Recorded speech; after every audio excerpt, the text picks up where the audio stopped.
Il a été lancé ce matin à la mairie centrale de Maradi le forum de sensibilisation des parties prenantes de l'éducation sur la réforme curriculaire, dont l'objectif est... Ce forum, c'est pour sensibiliser toutes les autorités, toute la société dans son ensemble, afin que chacun et chacune adhère à ce système, car nous le savons tous, apprendre dans sa propre langue est une fierté aussi nationale, culturelle, sociale et même, disons, inégalable.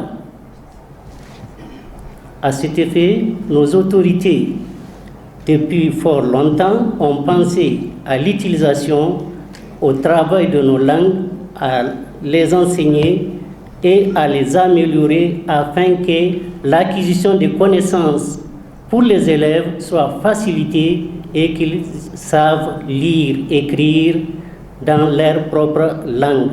Les sciences s'apprennent en langue et beaucoup d'études ont montré qu'à travers le monde, tous les pays développés utilisent généralement leur propre langue.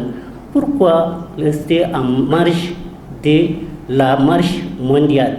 Et Audrey adjoint aussi d'ajouter.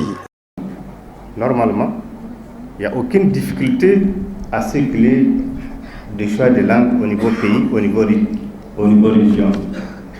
Donc c'est pour dire que cette stratégie de notre gouvernement de revenir travailler nos langues, n'est-ce pas?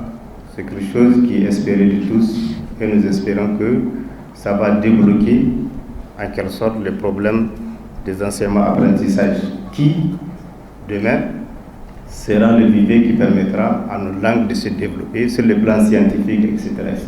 Parce que nos langues remportent notre histoire, notre culture, nos traditions sociales. On dit que la science est locale, mais toutes ces sciences, si on ne les utilise pas, ça veut dire qu'elles sont amenées à disparaître. Or, elles sont portées par nos langues.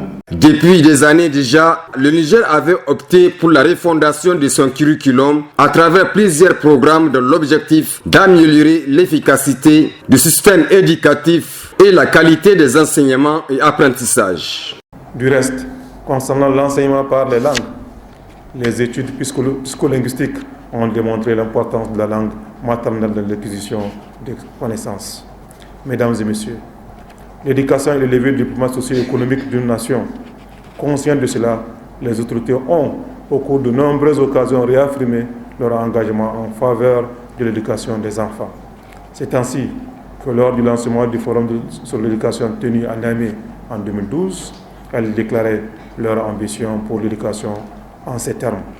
Nous ne pouvons pas avoir des ambitions fortes, puissantes, généreuses pour notre pays sans prendre en compte la formation, l'éducation, l'instruction de nos enfants et de nos populations.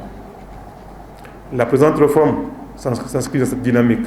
C'est une œuvre titanesque et de longue haleine. Elle permettra de former des hommes et des femmes avisés et créatifs, imbus des valeurs culturelles et sociales du Niger et ouverts au monde, au progrès de la science et de la technologie moderne.